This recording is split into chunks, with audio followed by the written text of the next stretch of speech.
Hello, welcome everyone.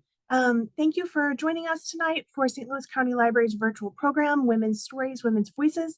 This is part of our Women's History Month celebration, so we're so glad that you could join us tonight.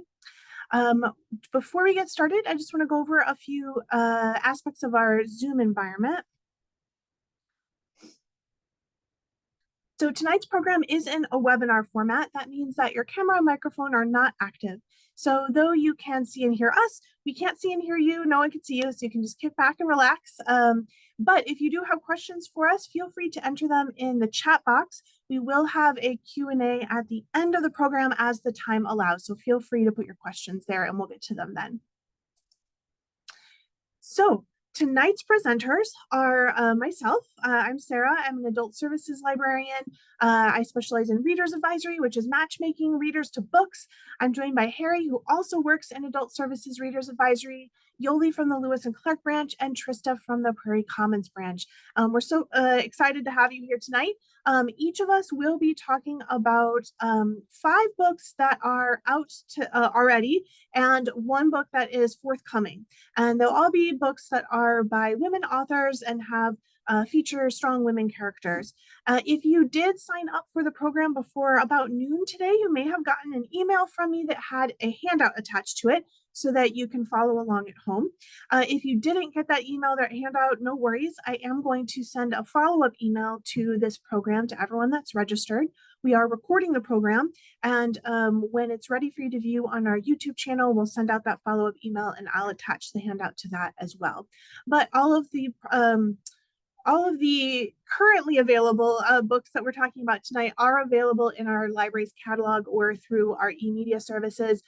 Some of the forthcoming books that we have are not quite on order and ready for our catalog yet, but we do have the release dates there for you on the handout. So I'm going to go ahead and get us started. So my first pick is Woman Life Freedom, which is edited by Marjane Satrapi. Satrapi is the author of the award-winning and popular graphic novel memoir Persepolis, which tells the story of her childhood in Iran before, during, and after the Islamic Revolution. I highly recommend it if you haven't read it before. It was originally released in 2 volumes, but is also now available in a complete version that has both in there. But in this book, Satrapi is telling the story of the women-led uprising in Iran in the wake of the killing of Mahsa Amini, who was beaten to death by the morality police for wearing her head scarf improperly, according to them. And through these graphic novel style essays created by a variety of artists, activists, and journalists, this story is told. The title of the book comes from the protest slogan of that movement. And Satrapi's aim is to, quote, explain what's going on in Iran, to decipher events in all their complexity and nuance for non-Iranian readership, to help you understand them as fully as possible, and to remind Iranians that they are not alone, end quote. And I would say that she definitely succeeds in that. This book shows how this uprising didn't just come out of nowhere. It's part of a long history of repression, upheaval, and then resistance that has often been led by or supported by women. And though the protests have faced violent, even deadly pushback from the government, activists continue to fight for change there. Graphic novel fans will appreciate the diverse artistic styles represented here, each one well suited to the part of the story that it's telling. And Satrapi herself provides several linking pieces in her signature thick-lined, almost sort of woodcut-like style. I highly recommend this inspiring and heartbreaking work for anyone that likes graphic novels, or if you want to know more about the woman life freedom movement from those who are currently living it. Okay, so my next pick is Groundbreakers, Rule Breakers, and Rebels, 50 Unstoppable St. Louis Women by Katie Moon. This book was written to accompany the Missouri History Museum's 2020 exhibit Beyond the Ballot, St. Louis and Suffrage, marking the 100th anniversary of the 19th Amendment. The author, Katie Moon, was the exhibits manager at the Missouri Historical Society at the time, and the illustrator of the book, Rory, was a local artist commissioned to do portraits for the exhibit. However, it became clear that there was an opportunity to expand the information in the exhibit to St. Louis women who made an impact beyond 1920, and to create a book that would contribute to local women's history in a more permanent way. And this book has short profiles and really wonderful illustrations of 50 women from various backgrounds and fields, from I hope I'm saying this right. Arema Pinchu, also known as Marie Rouensat, who was a Kaskaskia woman who married a French trader she didn't love in 1694 to create religious and financial ties between those communities and increase stability in the region, to the world-renowned poet Maya Angelou, who was born in St. Louis in 1928. And then there are 48 women in between in time. So you're sure to read about women with names that you recognize and those whose contributions still touch your life, even though you have never heard of them before. Just a little over 100 pages. You can either dip into it and read a profile at a time or binge the whole thing in one sitting. So I really think that this is essential reading for any St. Louisan.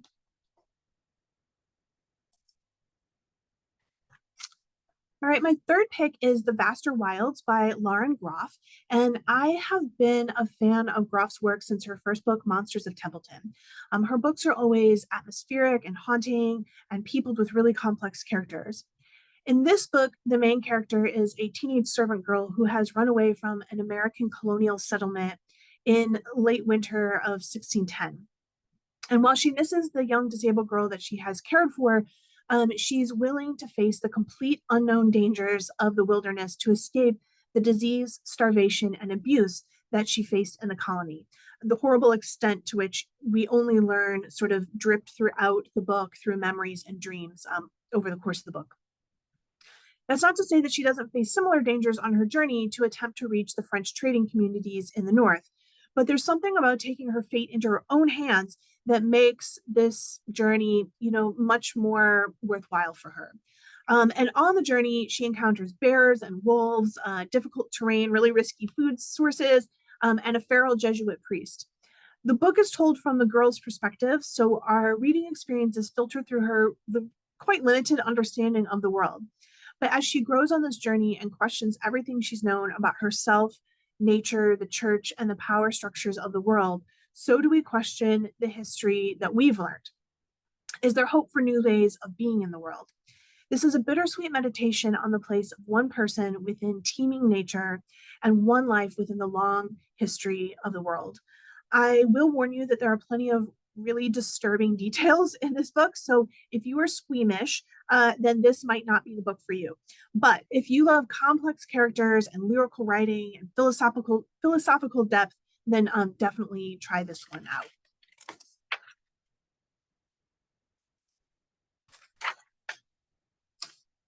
Okay, my next pick is When Women Were Dragons by Kelly Barnhill. Barnhill is an award-winning children's fantasy author, and this was her first book for adults. It's set in an alternate 1950s America in which thousands of women have spontaneously turned into dragons and started rampaging across the country before disappearing. This event became known as the Mass Dragoning of 1955, and at the center of the story is a young girl whose aunt became a dragon, but mother didn't, and the fallout that this created in her life. She devotes herself to excelling in school and taking care of her young cousin, who everyone thinks is her sister, all alone. But she can't help asking, why did only some women change? What caused it? Can anything be done to change them back? And then one day the dragons return, and society and their families have to reckon with who they are now and how to live together. And, honestly, I can understand this transformation and the urge to burn it all down as a dragon. And the way that the dragons are treated and wish to be treated in society has echoes of feminism and the LGBTQ and civil rights movements. Like a mashup between a fairy tale and Betty Friedan's The Feminine Mystique, this would be a great book group pick with plenty to discuss. Or, you can just read it yourself and reflect on how far we have come and how far we still have to go in making society a better place for everyone, women and dragons included.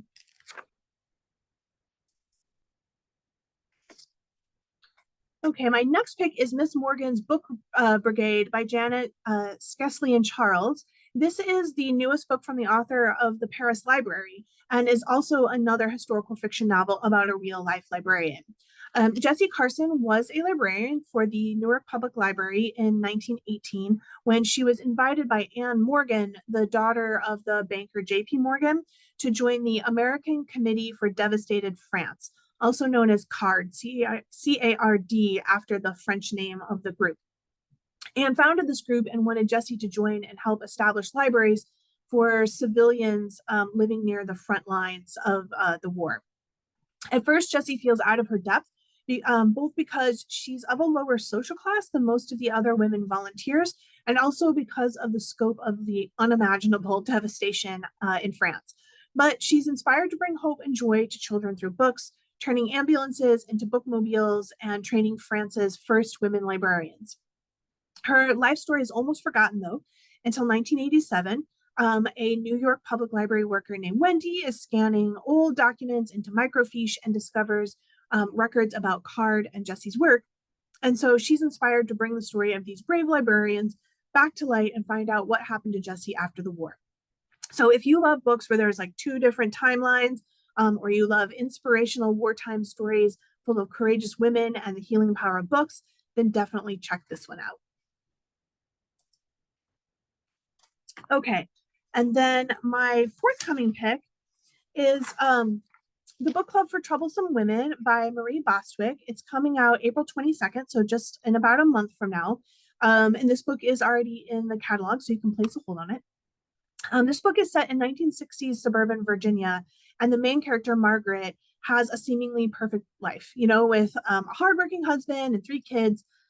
But like so many women of the era, she feels like something is missing from her life. And her best friend, Viv, also has a great family, but misses the excitement and purpose she felt as a nurse during World War II. Their young friend, Bitsy, is newly married to an older man. And the lives of these 3 women are shaken up by their artsy, free-spirited new neighbor, Charlotte. The 4 women start a book club together, and their very first pick is Betty Friedan's The Feminine Mystique, inspiring them to call their group the Bettys. It causes all of them to reevaluate their lives and understand why they feel so unhappy and unfulfilled and pressured to be something that they're not. And it starts a cascade of events that helps them to change their lives for the better, even if it feels really uncomfortable at first. Library Journal says that, quote, Bostwick's latest is ideal for fans of historical fiction and those who enjoyed Bonnie Garmus's lessons in chemistry, Kristen Hanna's The Women, or Kate Quinn's The Briar Club, which explore the historical roles of women and the challenges they faced in a society structured to define and limit their roles in and out of the home, end quote. So this novel looks like, it really captures the spirit of the era. It references real people and events from the 60s and should be a great pick, whether you lived through that time and want to reminisce or are just learning about it now. So those are my picks, and I am going to go ahead and turn it over to Harry. So take it away, Harry. Thank you, Sarah. My first book is number 3 in the Detective Harriet Foster series by Tracy Clark. Harriet is known as Harry, so I appreciate that. And her partner, Detective Vera Lee, are investigating the death of a billionaire's son at a private residence that is home to an exclusive society at a college in Chicago. So think like Skull and Bones at Yale.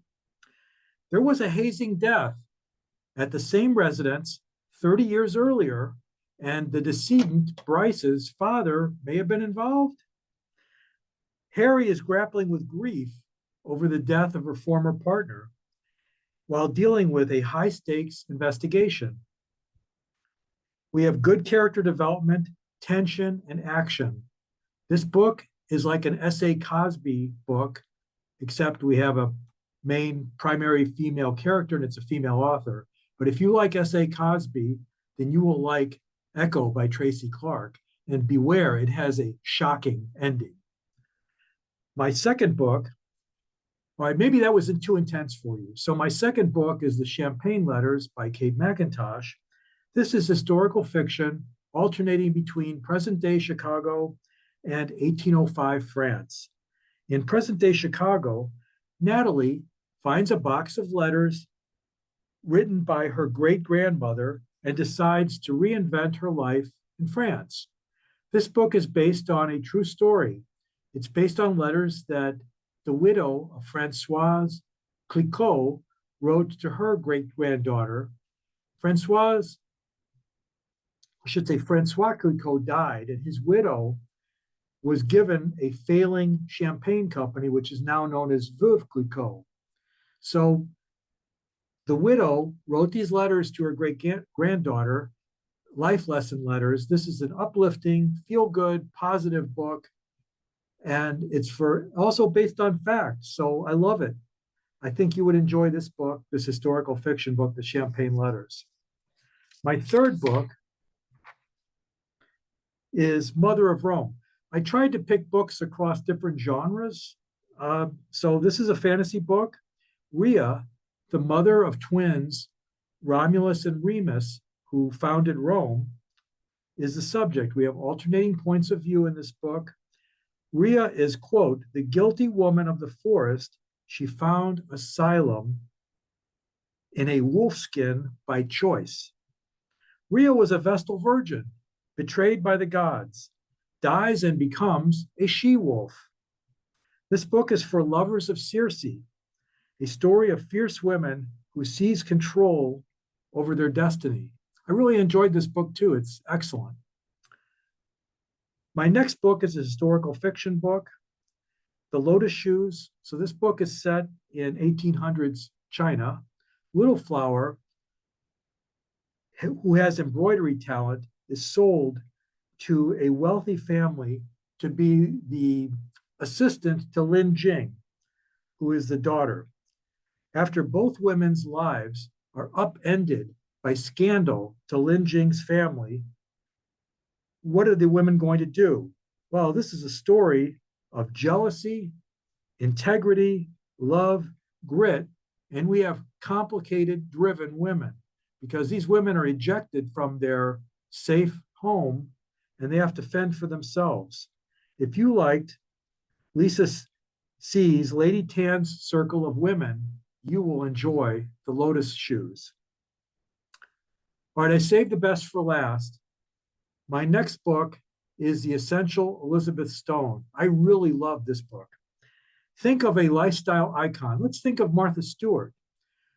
The lifestyle icon dies and leaves her lifestyle company to her daughter, Juliet. Juliet wants to write her mother's biography. What could be wrong with that? Her mother had done everything perfectly. She finds out that her mother's life was a lie. It was invented. Elizabeth Stone had risen out of poverty via grit, was betrayed by men, persevered, became wealthy, and a lifestyle icon. The problem is, what kind of book is her daughter going to write? Her daughter thought that her mother was perfect. She finds out that she wasn't. So we have alternating timelines in this book because we get to see how Elizabeth Stone made her way, but another very enjoyable book. And my forthcoming book is Park Avenue. I'm really waiting for this one. So this is the debut by a young adult author, Jia Song. It's about the daughter of Korean bodega owners who fought to become a junior partner at a Manhattan law firm. What does the law firm dump on her? Oh, of course, they dump on her the implosion of a Korean billion-dollar beauty brand company, which is family owned, and there's all kinds of scandal among the man who founded the company and his feuding kids. At the same time, our main character's personal life is in a shambles. We've got family drama, both rich family and poor family drama. We've got something like Succession, which if you saw that show, which was supposedly based on Rupert Murdoch's family, I think you will enjoy this book. It's glittery, it's set in New York with high drama. Can't wait. I will turn it over to Yoli. Thank you so much, Harry. My first pick is The Lost Apothecary by Sarah Pinner.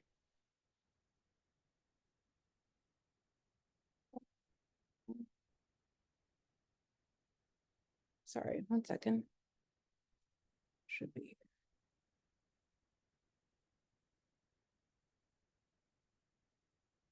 I'm sorry, give me just a second. I thought I had.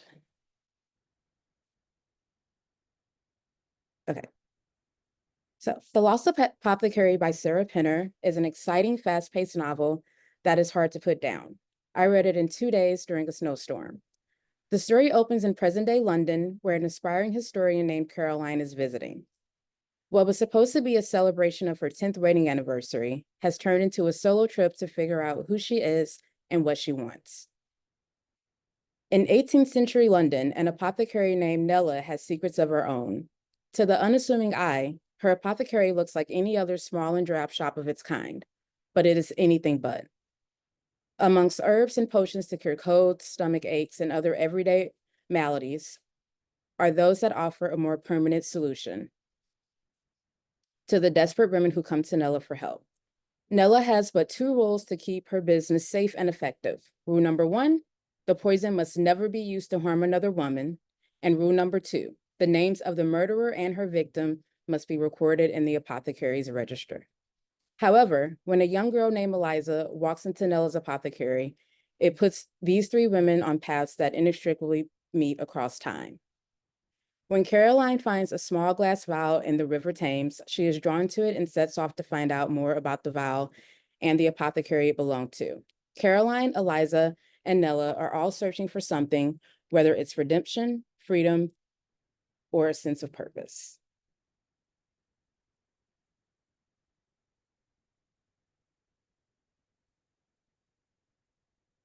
My next pick is The Banned Book Clubs by Brenda Novak. Gia Razi left her hometown of Wakeville, Iowa at the age of 18 and never looked back. In the years since, she has built a thriving adventurous business and made a life for herself. However, when Gia's sister Margot asks her to come home and help with their terminally ill mother, Gia's life and her sense of self is thrown for a loop. Gia returns home and plans to meet up with her old band books members in person, and they pick up where they left off reading books that were being removed from their high school library.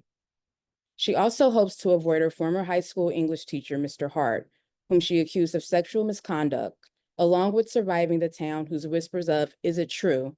she still can't seem to escape. While Gia is trying to figure out things and count down the days until she can leave for good, her sister Margot has secrets of her own and disappears without a trace. The Banned Book Clubs is full of heart and filled with a surprising amount of humor. The characters feel like people you might know, and I found myself rooting for them throughout. Despite how small some of the people in her hometown make her feel, Gia refuses to back down from speaking her truth and making them see it too. Margot, the quiet, dutiful daughter with the seemingly perfect life, is more than meets the eye, and her quiet strength and resistance is inspiring. The Banned Books Club is a book about family, friendship, and love. It shows that when you stand up for what is right, you can come out on the other side even stronger.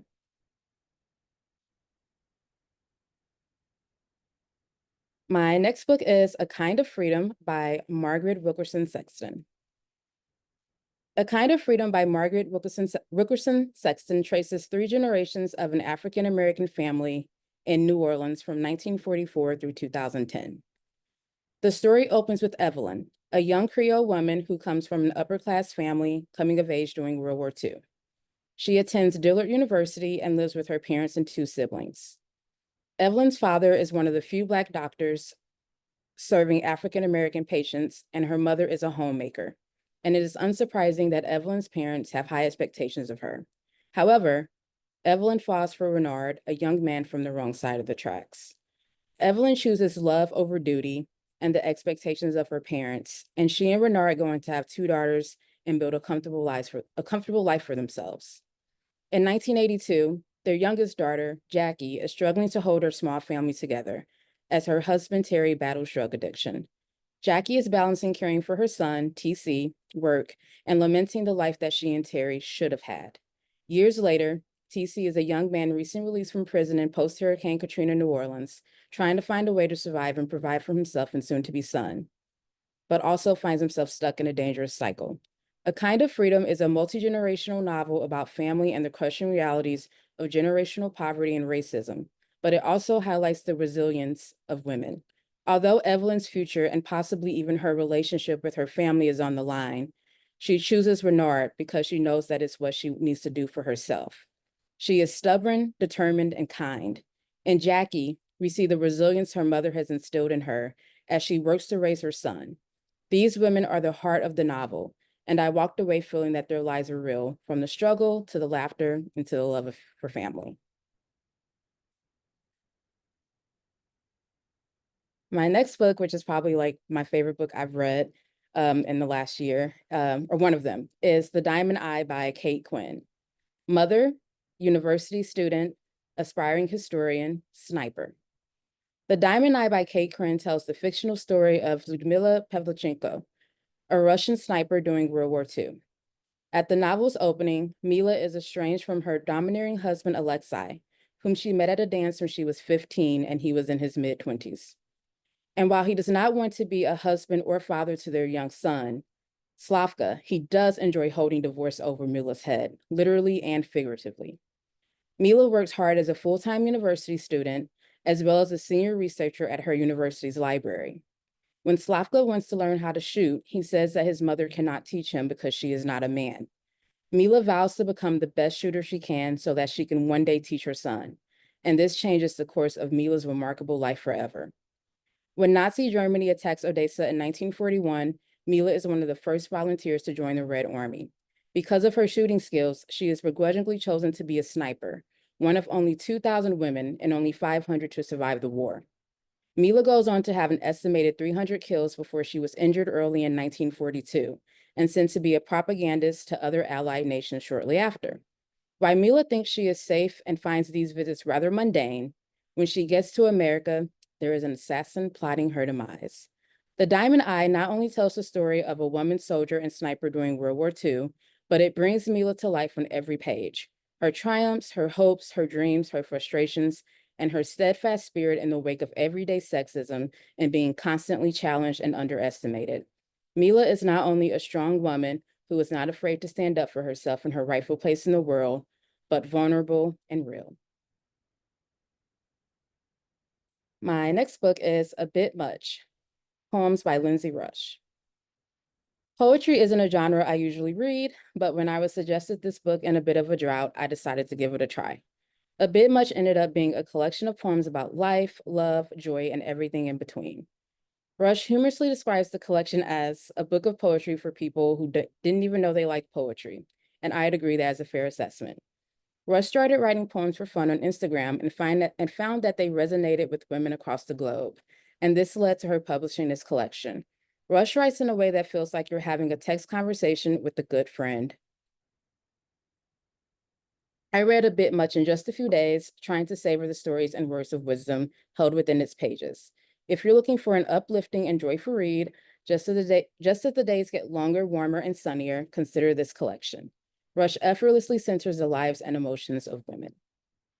And my forthcoming book, which I am extremely excited about and already on our waitlist for because it is on order, is The Amalfi Curse by Sarah Pinner. Sarah Pinner wrote The Lost Apothecary, which I've already talked about, and I find that I'm really enjoying her work. In this novel, Sarah Pinner continues her blend of historical and contemporary fiction with her forthcoming novel, The Amalfi Curse. Haven Ambrose is a trailblazing nautical archaeologist who finds herself on the Amalfi coast of Positano, investigating mysterious shipwrecks. While this should be a straightforward archaeological exploration, Haven has her own motivations, hoping to find priceless gemstones her late father spotted on his final dive. However, when Haven arrives at the coastal town, strange misfortunes arrive as well. In 1821, Marie de Luca is a witch who protects the Amalfi village with an ancient form of magic known as Stragaria. Marie has been secretly plotting to run away with her lover Holmes, who is a sailor aboard a ship run by the infamous Mazza brothers. When the Mazzas find out about Marie's power and how she and the women use it to protect the village, Marie must choose between her heart and the safety of her village. Haven and Marie's stories become intertwined the more Haven searches for the elusive gemstones, and Haven needs to solve the Amalfi Curse before the time runs out for both of them. I'm looking forward to this novel because if it is anything like The Lost Apothecary, I know it'll be a fun read with dazzling twists, and I'll walk away from it feeling like I too can be more than I know. Thank you, and I am handing it over to Trista. Thanks, Yoli. I'm excited to share some great books by and about women with you this evening. And the first up for me is Parable of the Sower by Octavia Butler. This dystopian science fiction novel was published in 1993, but it made the New York Times bestseller list nearly 30 years later in 2020. Within the past 5 years, we've also gotten a graphic novel version and an opera adaptation. So why is a book from the early 90s getting so much attention now? Those who are familiar with Octavia Butler's work know she's been long overdue for a broader readership. The Parable of the Sower is also a special case. This book was written in 1993, but a decent chunk of it is set in 2025. And the future, as Butler imagined it, looks eerily similar to our current world in a lot of ways. Fires sweeping through California? Check. Economic turmoil marked by inequality and homelessness? Check. A general sense of lawlessness, societal breakdown, and impending violence? Check.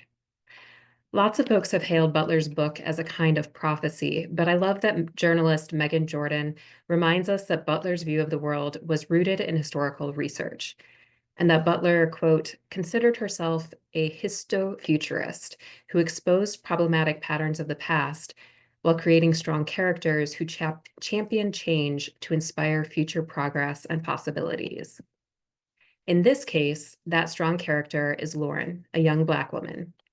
As the world around her descends into chaos with climate disasters, resource scarcity, and other threats, Lauren's story is one of hope and survival. Although she must leave the home she knows and faces dangers that range from wild dogs to pyromaniacs and worse, she finds ways to build community and convince others that positive change is possible. While the plot propels this novel along, the book's impact is all in the big questions Butler raises and the wisdom she imparts. What do we need to change to avoid the dystopian world she imagines? How do we live together when things get bad? Butler makes a strong case in Parable of the Sower for solutions that center a collective future that is built on resilience and hope. And it's striking to me that Butler's protagonist, Lauren, is characterized as having a condition that dials her sense of empathy way, way up. It's an intriguing piece of Lauren's identity and her experiences in the story, but it also becomes a powerful argument that feeling deeply and having imaginative empathy for others can be a real source of strength. My second pick is an ongoing graphic novel series called Monstrous by Marjorie Liu and Sana Takeda. Here too, our main character is a survivor. Micah Half-Wolf has lived through war, and without giving too much away, she has been transformed by it. Is she a monster? Is she a weapon that others can use? Answers to these questions unfold slowly, but the thrill of these comics is in the world building, the epic cinematic scale of the story, and the artwork. Think Art Deco blended with dark fantasy steampunk, but then add in creatures reminiscent of Miyazaki or Studio Ghibli films. It's stunning. It is also occasionally quite violent, so as you consider this recommendation, please think about your own tolerance for seeing violence depicted on the page. If you're familiar with Saga by Brian K. Vaughan and Fiona Staples, Monstrous is similar to that series, both in terms of its epic world building and as a graphic novel series that's geared toward mature audiences. Personally, I appreciated that whenever I felt like I was getting bogged down in the complexity of the world of Monstrous, with its various factions and sub-factions and shifting alliances, the world's talking cats would make an appearance to provide historical context, a map, or other exposition to help me make sense of what I was reading. And honestly, I'm still trying to figure out if the main character, Micah, is a hero or an anti-hero. I may not figure that out until the series ends. But what is undeniable is that Micah is fierce. Throughout Monstrous, the women are the most dangerous characters. Some are witches, some are high-ranking military officers, some are spies, some are basically demigods, but pretty much any of the women in the series are potentially lethal. And Micah might be the most powerful of all. She's ruthless and terrifying on her own, but she's also never really on her own.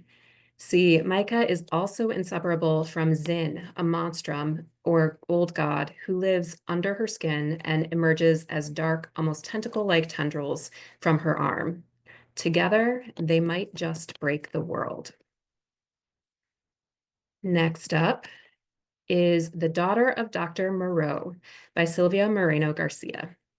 I absolutely love an adaptation of classic literature or mythology that takes an outsider character and imagines life through their eyes. I'm thinking of Jean Rhys reworking Jane Eyre in White Sargasso Sea, or Madeline Miller reclaiming Circe from Greek mythology. In The Daughter of Dr. Moreau, Moreno Garcia takes a similarly subversive approach to The Island of Dr. Moreau, an 1896 science fiction novel by H.G. Wells. Since Moreno Garcia plays pretty loosely with Wells' work, it's enough to know that the original novel featured a mad scientist, Dr. Moreau, whose cruel experiments resulted in human-animal hybrids. In Moreno Garcia's adaptation, the main character is Carlotta. She is, as the title states, the daughter of Dr. Moreau. Her childhood in 19th century Mexico has been luxurious but isolated, with little exposure to the world outside her father's realm.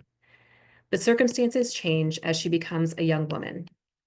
As her father's experiments falter and she begins to understand the pain they cause the hybrids, Carlotta begins to question everything she thinks she knows, including the question of who she is. This book builds slowly, but have patience with it for a very satisfying plot twist toward the end. Suffice it to say that Carlotta steps out of her father's shadow and fully into her own self. I always enjoy Silvia Moreno Garcia's books for their lush atmospheric settings and the strong women characters. Whether it's a fantasy novel, gritty noir, or gothic horror, when you read a Moreno Garcia book, you are fully immersed in that world alongside the female protagonist. And if you enjoy this book, you can look forward to the author's next book, The Bewitching, a multi-generational saga featuring witchcraft, which will be published in July. My fourth pick, which is Nesting by Roisin O'Donnell, came out just last month. It's a debut novel by an Irish writer, and of the fiction picks I'm talking about tonight, it's definitely the one that's most grounded in reality. Nesting tells a story of Chiara, a pregnant woman with 2 young children, as she tries to leave her abusive husband. Chiara must overcome years of gaslighting, lies, and manipulation, as well as the trauma of sexual assault in order to break free. The writing here is moving and haunting. The image you see on the cover of a bird with a string tied to its leg alludes to recurring imagery in the book where birds are a powerful symbol of captivity and freedom. It's a symbol that the author knows has a long literary history, as the novel makes reference to other women writers who have dared to describe unspeakable experiences, including Maya Angelou and I Know Why the Caged Bird Sings. What Roisin O'Donnell captures so well here is the strength that it takes for a survivor of domestic abuse to leave.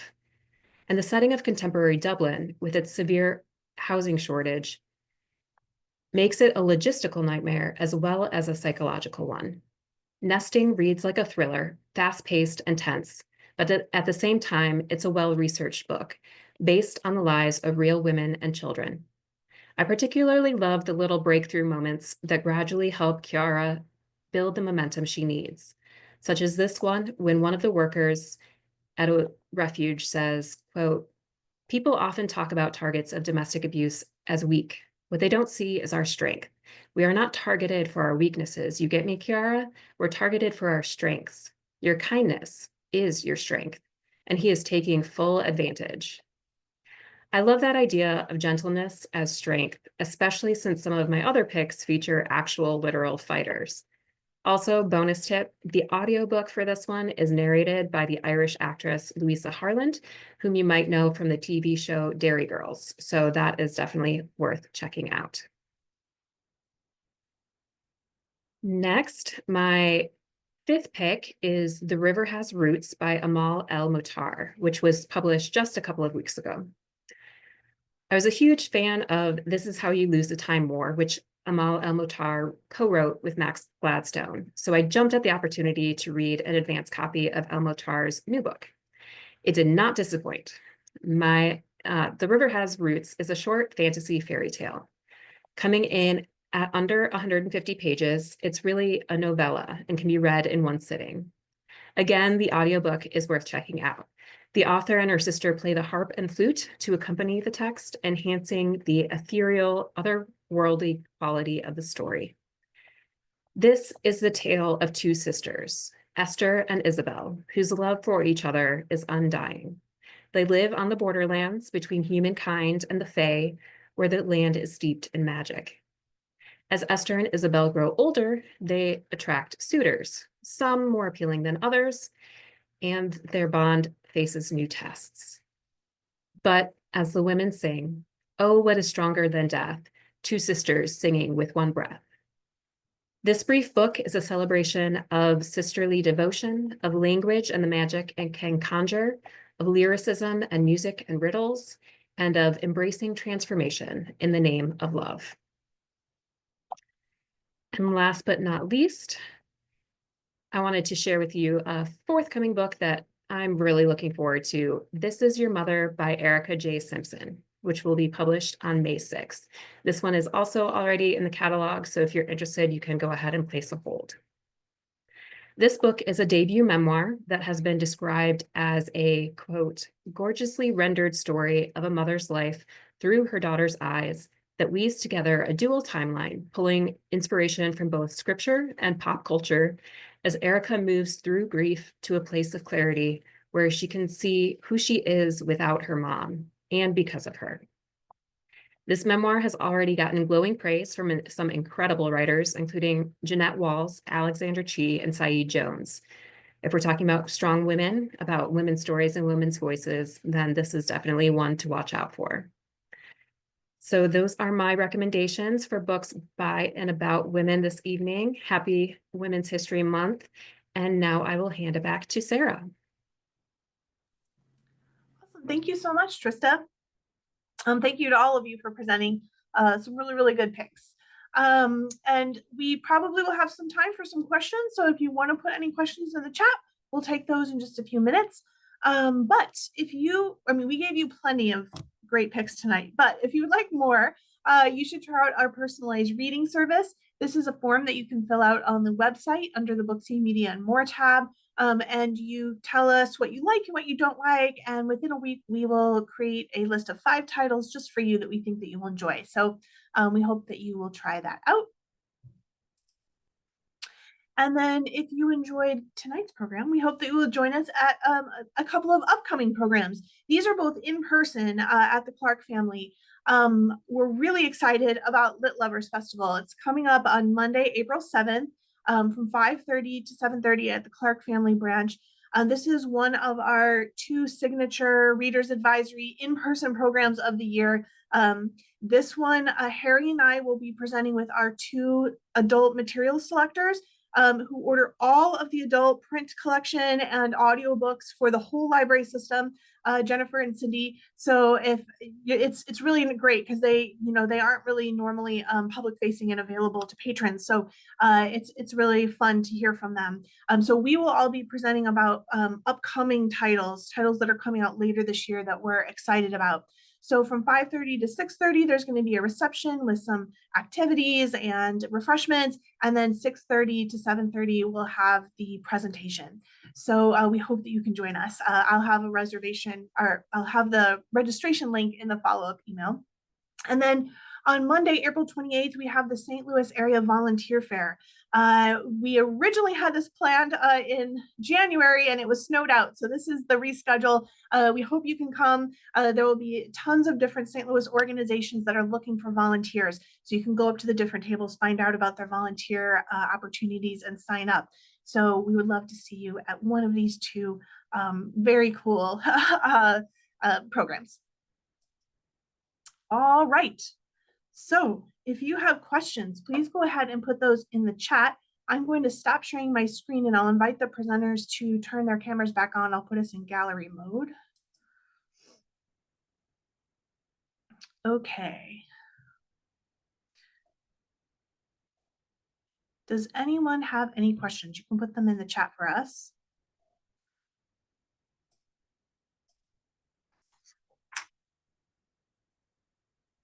Well, I will say, I'll go ahead and, like, if anyone is waiting to put yours, while we're waiting for questions to come in, we gave you a lot of books, but are you reading anything right now or have just read something? Because we all have to pick our titles. We usually pick them a few weeks before the presentation. So, are you reading anything right now that is good?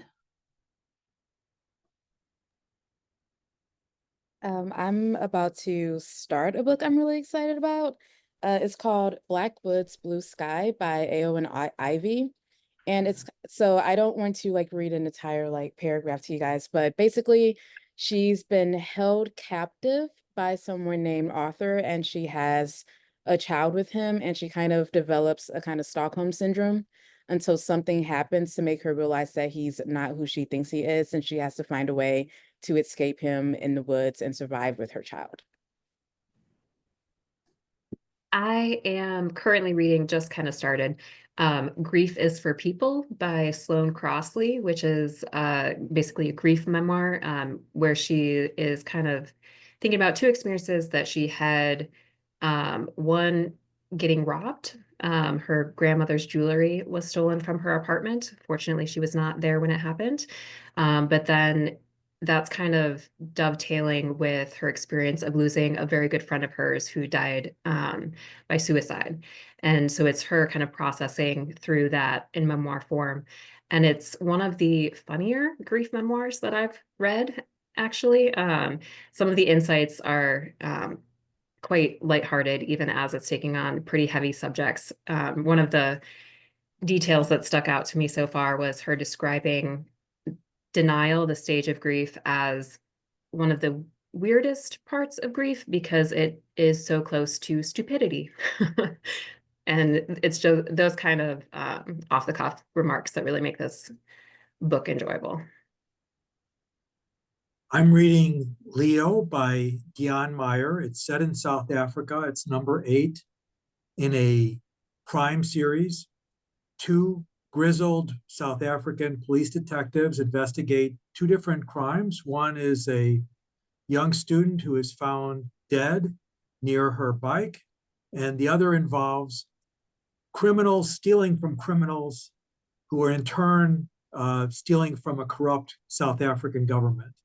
And what starts the book going is the criminals reaching out to Chrissy, who is a wildlife guide, tortured by the fact that her father died while trying to save the wildlands of South Africa. So they use her in a honey trap to steal money from other criminals. And of course, it all goes sideways, and Chrissy is on the run with the money. So it's very exciting while the detectives are trying to figure out what happened. I'm reading Piranesi by Susanna Clark right now, which came out like 5 years ago and it had been on my list for like a long time. I really loved her first novel, Jonathan Strange and Mr. Norrell, and her short story collection. And then she didn't write anything for a really long time. And she came out with kind of a fairy tale-ish little slim volume called The Wood at Midwinter just like a couple months ago. And I read that, and that made me start thinking about reading Piranesi. And then I came across this article about why she hadn't written anything for so long. Not too long after Jonathan Strange and Mr. Norrell became this big phenomenon, she was diagnosed with chronic fatigue syndrome, and she like couldn't write. Like she was just so exhausted and had brain fog and had difficulty making decisions and coming up with words. And so she didn't write for a really long time. And then she started writing again.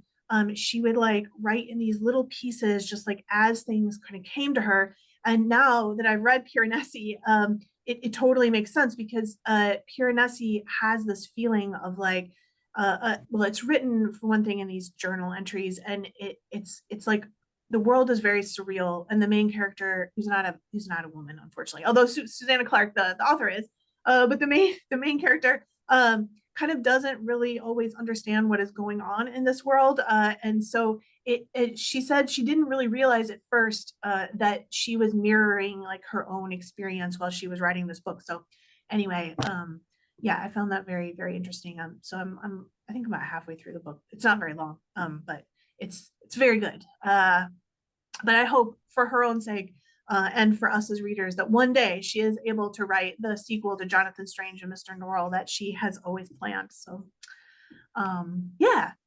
So if anyone has any other questions, go ahead and put them in the chat. I did see someone put in here, not a question, but a comment that they have recently started reading Tomorrow and Tomorrow and Tomorrow by Gabrielle Zevin.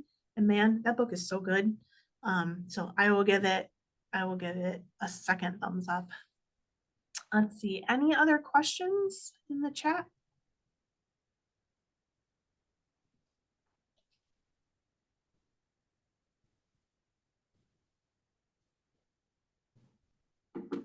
Doesn't seem like it. So I think that we will go ahead and wrap it up there. Again, I really hope that you will join us at Lit Lovers in April, and that you will attend some of the other Women's History Month programs that we have going on this month. We have some really, really good ones. I'll put links to all of that stuff in the follow-up email. And we are recording, like I said, tonight's program, so I'll send the follow-up email when the recording is ready to view on YouTube. So thank you everyone for joining us tonight. Thank you to Trista and Yuli especially for presenting with us and taking time away from your branch duties. We really, really appreciate it. We hope everyone has a lovely evening, and we will see you again next time. All right, bye-bye everybody.